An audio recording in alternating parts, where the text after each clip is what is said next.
Synthaholics.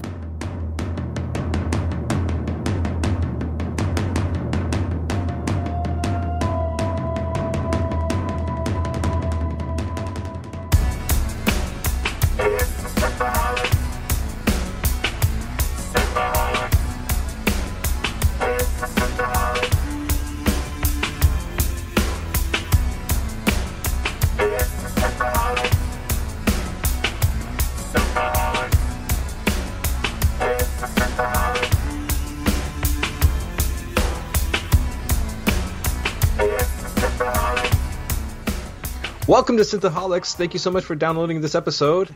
Today you have myself, Aaron O'Brien, and Dave Duncan. Dave, how you doing? I don't have enough speed, Aaron. Cake more speed.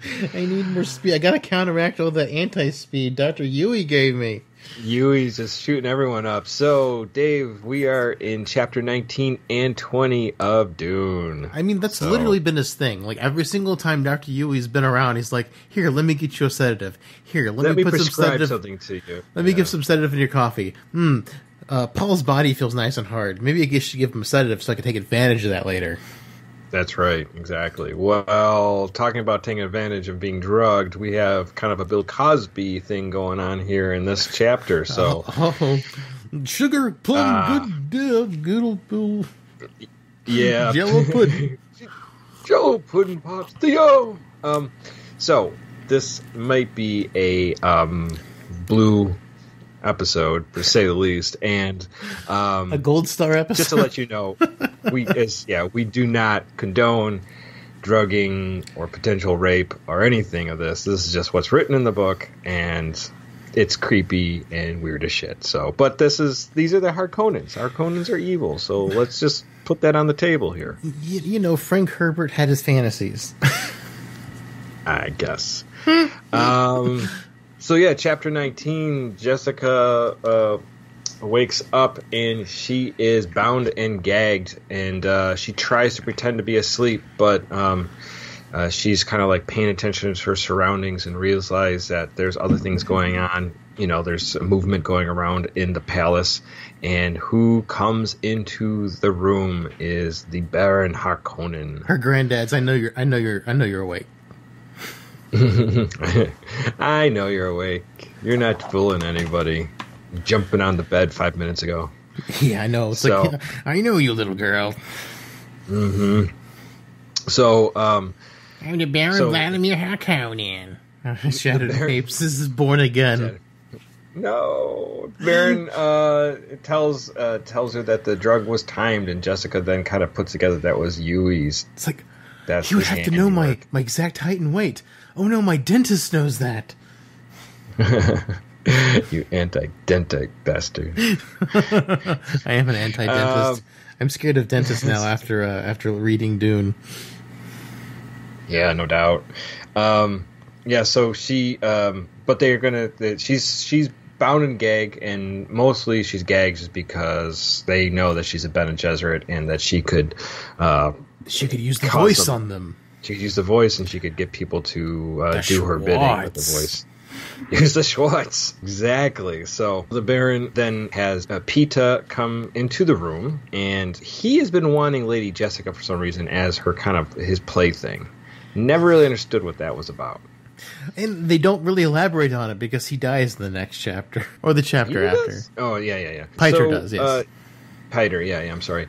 So Piter has been wanting to have Lady Jessica as his plaything, and then what the Duke does is, but you can have what's behind door number 1, or you could take the mystery box. He's like, he's doing the Monty Hall. Yeah, I know. So the Baron offers the Piter the chance to basically be the Duke without being the Duke. Duke by proxy, basically. You're not technically the Duke, but you can control everything, and you'll have all that power to, run Kaladin and his basically his what's it called, Duchy of Arrakis. So Yeah, the duchy, yeah. So it's like Piter, so Baron Harkonnen is like, here, do you want to start your sex slave ring with Lady Jessica? Or do you want to be the Duke and start another sex slave ring? You can have all the women you want after that. And he does say that, like, yeah, exactly. He says, you can do that, you can have all the fun with the women all you want, so. And he says, I'll take the duchy. So it's technically a smart move, because I mean, like, if you take a Bene Gesserit, I don't know, unless she keeps her gagged her entire life. She's got to drink. She's got to eat sooner or later. She's got to eat. She's got to drink sooner or later. And doing a dude, he's gonna want oral. I mean, she'll really use the voice then. She'll really use the voice. Suck your own dick, and he's like, he breaks his back trying to suck his own dick. There's a horror movie. I don't know which one it was, but I think it was Wishmaster 3, where he tells the guy to go fuck himself. Or he says, I want my lawyer, because he was in prison. I want my lawyer who got me in this jam to go fuck himself. And it's the funniest scene ever, where the guy's like, he contorts himself to fuck himself. It's the most hilarious thing you ever seen in your life. It's a stupid movie. So they played it up for yucks and not for something horrific, because that could be done really horrifically. But it's horrific, but it's so cheesy. It's funny because it's a cheesy horror movie. It's just so bad. Yeah. Like Showgirls. Showgirls is probably better than Wishmaster 3. Anyways, so he chooses Arrakis, and then. So the other thing that Jessica realizes during this thing, they realize that the Baron fears the Reverend Mother, because she's a truthsayer, so she'll know if the Baron knows what happens to her and the outcome of her, because she knows that the Reverend Mother, cherishes Jessica, and he doesn't want that wrath. So he makes a choice to not be around to see what happens to Jessica. Oh, yeah, it's just like, I'm going to put her in a position where she'll die really easy, but I won't know exactly what happened to her, so I can say I don't know. Right. So he's like, okay. Pita decides to take these two men to get rid of Jessica and Paul. So they throw Jessica onto a cart, and Paul's with her, and Paul is bound. But I don't want to go in the cart. I don't want to go in the cart. You'll be stone dead in a moment. So he throws her onto with him, but she realizes that he's asleep. He's not asleep. He's kind of faking it. So also, this is Paul's number one used trait in the entire series so far. Faking sleep. Faking sleeping. Whereas Dr. Yueh's number one thing is trying to make sure everyone is asleep. That's right. One of these guards that she gets assigned to it is deaf too, so she just can't use the voice on him, so it won't work. So, can you read lips good enough for the voice to work on him, though? I don't think it must be a tone, because she mentions later on Paul starts talking, trying to use the voice, and she says his tone's off. She's criticizing his pitch. Yeah. Am I being pitchy? Am I being pitchy, Mom? My voice isn't broken yet. Voice is cracking. Hey, nice ladies. Nice ladies. So we go. They get put onto an ornithopter, and with these two men who are the guards for the Harkonnens, or soldiers. And there's Kinkt and Zigo, right? So that's Kinkt and Zigo, and they are to fly them in the desert. So. It's also been told that this was kind of suggested by the traitor, which is Yueh. So we know that Yueh promised that he'd try to find a way for Paul and Jessica to survive all this. So Yueh's kind of set up something so these two can survive, possibly after the Duke has been killed and the Harkonnens' plan has been put in play. So Jessica is tied up with Paul, and she's trying to find ways to escape. And this is when one of the two men discuss the idea of raping Jessica. He's like, She's like, why fight over me? I'm a slut. I'm a Bene Gesserit. I can take both of you. It's be fine. Right. Well, and Paul threatens them, and he says, and Jessica realizes that he's trying to use a voice, but he says that he's just not doing it right. So, this is when they land. They prepared to do what they're going to do, and Paul does finally use the voice, and Zigo. He tells Zigo to remove Jessica's gag, and once he removes the gag, then Jessica can take over with full control. Right. So Zigo says, basically, with just hinting, it's like there's no need to fight over it, and then all of a sudden, just that word just makes them want to kill Zigo, kill the other guy, Kint. So he ends up stabbing. They fight over.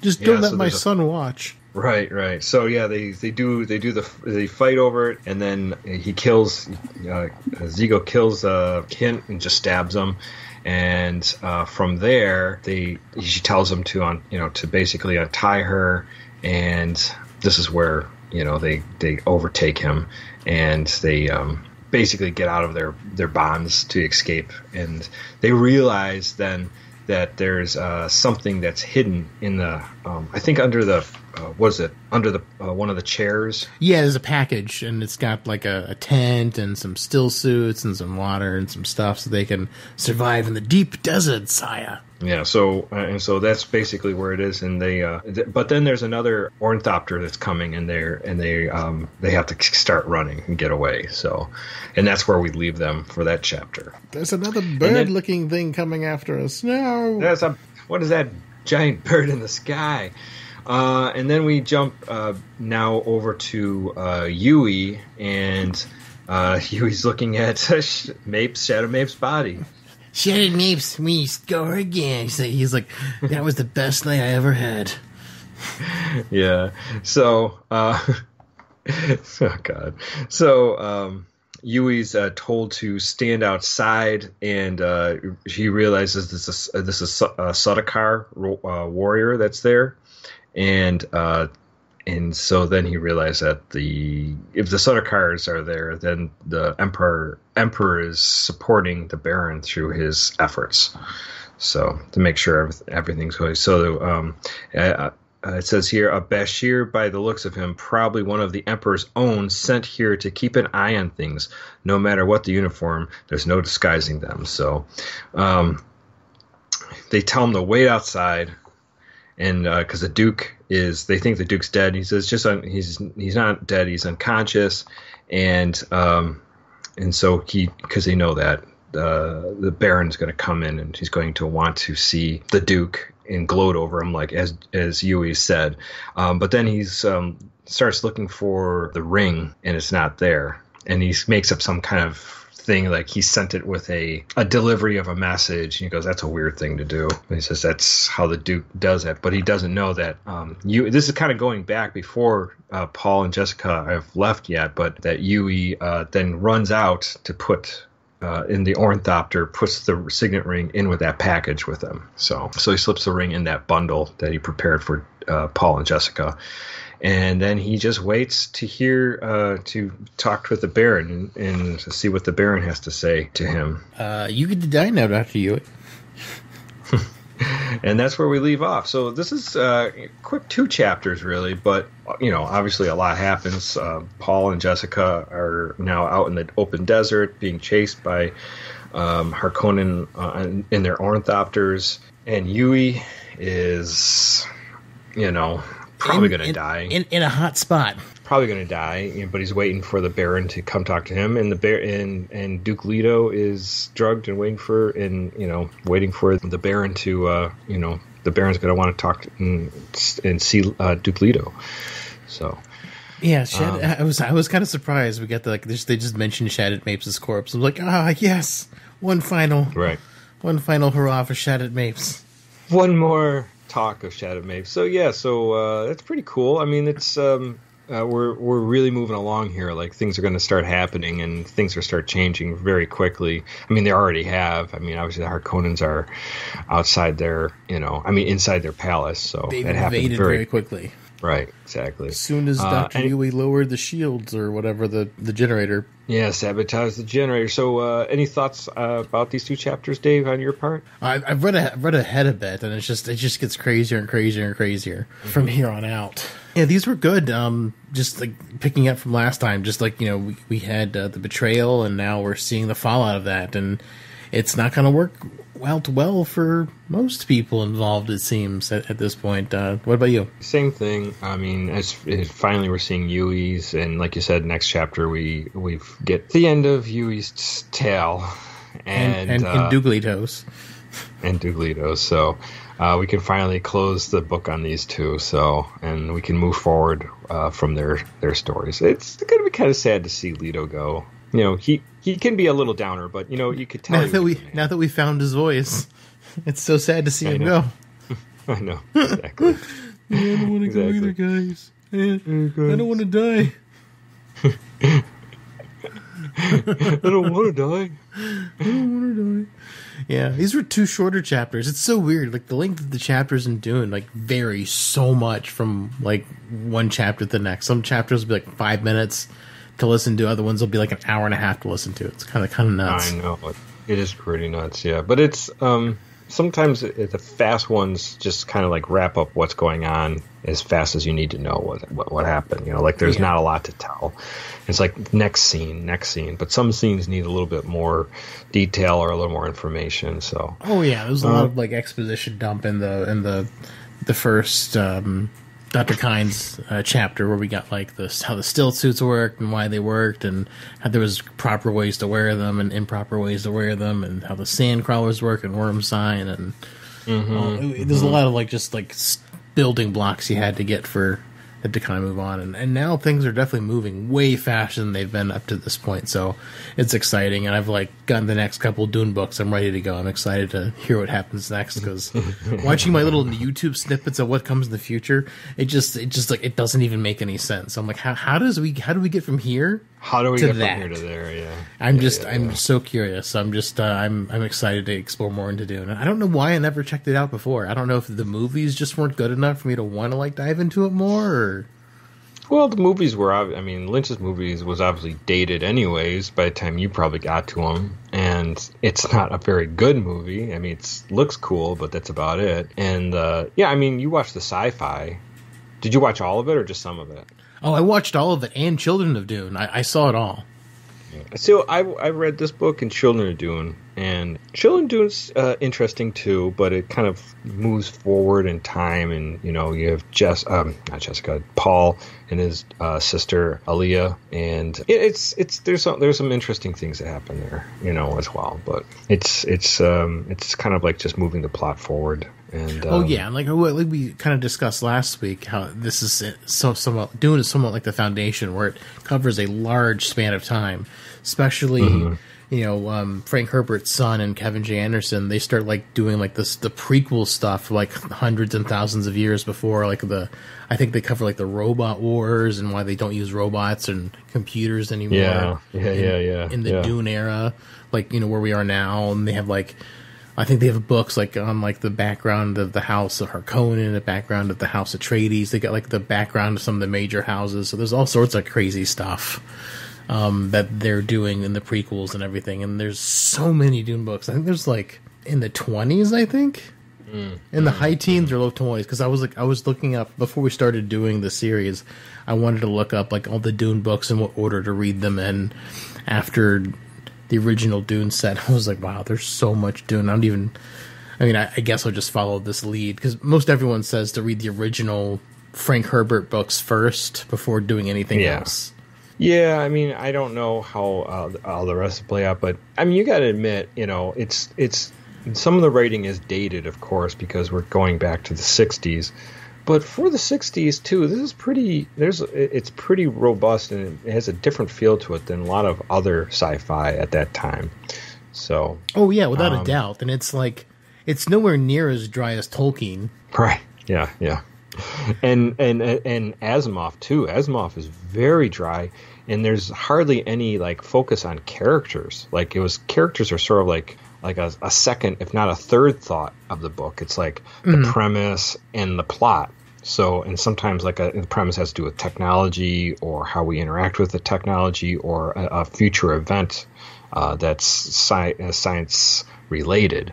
So yeah, but I mean, like stuff. it's very different. Like we talked about in the first couple episodes on Dune, how his book was like his writing style was almost like screenplay-esque, where it was mostly just like the dialogue and the inner dialogue and as little description as possible about what's happening around in the world. He's gotten more and more into description as the chapters went on, I guess, but it hasn't been overwhelming. Whereas like Tolkien and some other authors are just like they just write so much about like what the moss looks like on the tree next to the fountain where this thing is. It's just like I don't care. I mean, it's great for people who want to make a movie because then you've got like what the set's going to look like and it's written all there in the text. But for just reading it, it's kind of like, oh my god, stop it! I just want to know what happens. Please stop. Yeah, so I that's you can tell that Frank Herbert had a lot of like thought into everything. I don't know if he had it all figured out when he first started writing, but he definitely like put a lot of things together pretty quickly. And he writes with a voice that's sometimes a little stunted, but that's very common for a lot of stuff during this time period.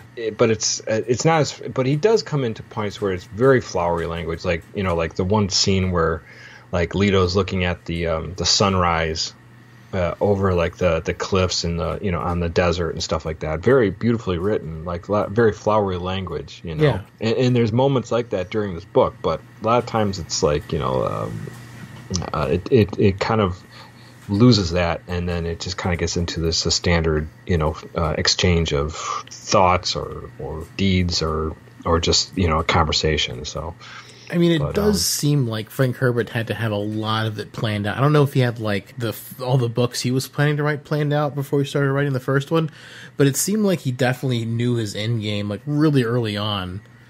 Because in the next couple of chapters, like Paul awakens and he's talking about these different paths and this thing will happen or this thing will happen. So it's like, and like like I was saying in the first couple of things, he's writing spoilers. He tells us immediately that Dr. Yueh's the traitor.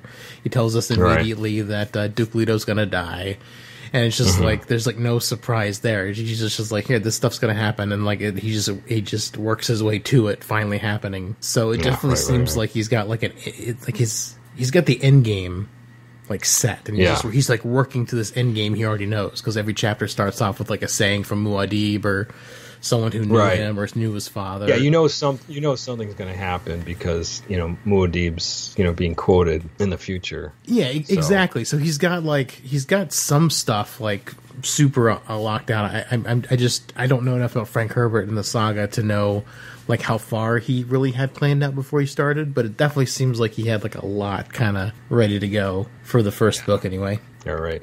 And if he was flying by the seat of his pants, that's pretty impressive. Because because the one thing I do know is he was just kind of writing this as little chapters in a zine, right? And then he later combined it into a book. Yeah, well, exactly, and sometimes as a writer too, that might be great just to get yourself going. Like you got like an idea, like an inkling of story, but it's not totally put together yet. And then you write in these like chunks and get them published, and then people get excited for it. So yeah, and it might even be maybe in the book form he added some of the stuff to make the foreshadowing more there, I guess. I don't know. Like maybe he wrote some of those. I don't know what the original zines were like. I don't know if the original zines had those like quotes from the future written before the chapter started. Right. Or if that was an edition that came when the book went into regular print. You know what I mean? Yeah. Apparently too that the first trailer for the Dune 2020 or 2021, whatever comes out, is now complete and it's going to be ready to drop soon. So we probably will be seeing the full trailer for Dune very soon. I mean, they haven't even released a teaser, as far as I'm aware. They haven't released a teaser, but they've had like screen or shots from the movie, like stills. Yeah, we've had stills for like I think since early this year. Yeah, but now it looks like it's, I'm just looking on Twitter and Dune News, it says first trailer for, I can't say the director's name, Dennis Villeneuve. I'm sure I'm butchering it because I'm pretty sure he's French. Dune is now complete and ready to drop, so. Oh, that's exciting. I can't wait to see it. I mean, the movie was supposed to launch later this year originally. I mean, I'm sure it's been stopped because it basically COVID. You know, they were in post production, and so and I wonder if they're going to just do extra post production on it to make it as clean and awesome as possible, or if they're just like shelving it until it can make money in the movie theaters whenever that happens. Yeah. I mean, I just heard that Mulan. Mulan's moving to Disney Plus. Disney Plus. So but you have to pay an additional fee to watch it. Oh, do they? Do you? I didn't see that. That's what I saw. It's like I'm sure you're Disney right. Plus, but you got to pay like $20 to watch it or whatever because it's like a new release stupid. or whatever. Because what was that other one they did with the magic thing with the trolls recently? It came out just before COVID. It was supposed to be released in theaters, and they just released it. It was the animated one. I watched it with the kids. It was pretty good. Oh, like the Trolls World Tour or whatever. It wasn't Trolls. It was something like the Trolls. It was like about the dad, and they only his dad died, and he had used some magic. I remember seeing the trailer. I can't remember what it was called though. Yeah, I saw it. I mean, it was a good movie, but that's a pretty good idea if you're going to just release it from there. I mean, you're not making any more real money off it, but I don't know, weird. Weird that they're asking for more money. Yeah, I think they are asking for more money, and so I saw some people saying it's Black Widow going to be on Disney Plus, and from what I understand, they're not going to do that. That would be great to see Black Widow on Disney Plus. I like that. Well, I think the reason they moved Mulan to Disney Plus is just because it's never going to make money in theaters because of COVID, but also because of all the political stuff with China and all that stuff. Now it's just really? I didn't even think about the China aspect of it. Yeah, it's like it's not going to make any money, even if it did come to theaters because of like all the hubbub with China. So I think this is like their only way they're going to try and make money on it, because I don't think the international release would do super well because of all the stigma against China that's either warranted or unwarranted by people calling things the Chinese virus when it's incredibly racist to do such stupid things. Right. Interesting. But yeah, I think the geopolitical scene is like going to kill Mulan. So I think that's why they're moving it to Disney Plus, just to get it out there and not worry about the theatrical release for it, and just hope it makes money from the people who want to see it. I don't remember seeing it in the theaters. I might have seen it like on video. I can't remember. It's so long ago when I saw it. That was like a 90s movie. The original Mulan? Yeah. I've never seen the original Mulan, and I have not watched any of the live-action Disney remakes. I've not felt the need. Never watched Dumbo. They stray so far from the original the cartoon Dumbo, and there's some beautiful scenes in the Dumbo movie, and they totally just get rid of all of it. It's the worst. Oh, that's awful. Yeah, I remember you saying that before, that Dumbo was just really bad, but I haven't wanted to see any of them. I'm just like, I've saw the original. I don't want to see live action version of the same movie. I saw Aladdin. I've heard some of them, they're too close to the original to they're just so close, they're just like carbon copies, but then the original's still better, or they change too much stuff, then it's not as good anymore. So,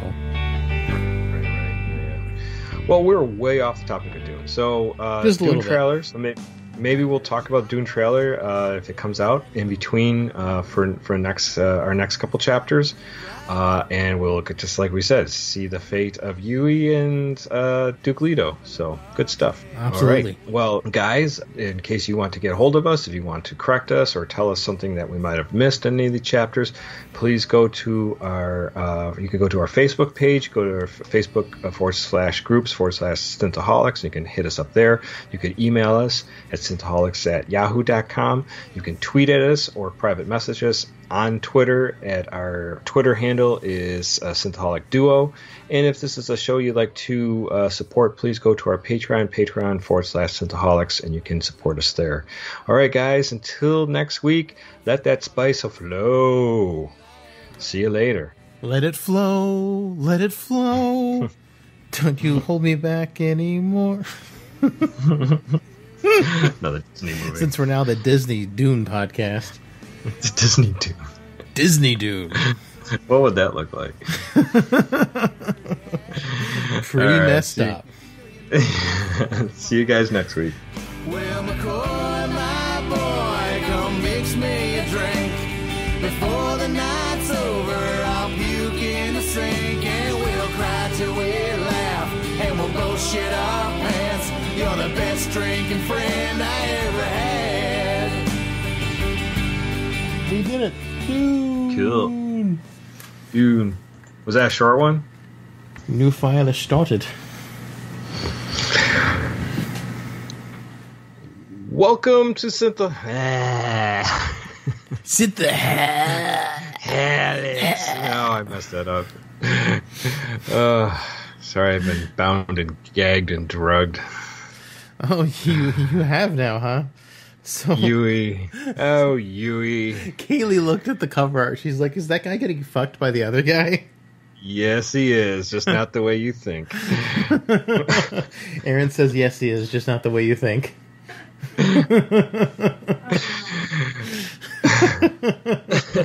I was like, no, he's being his dentist.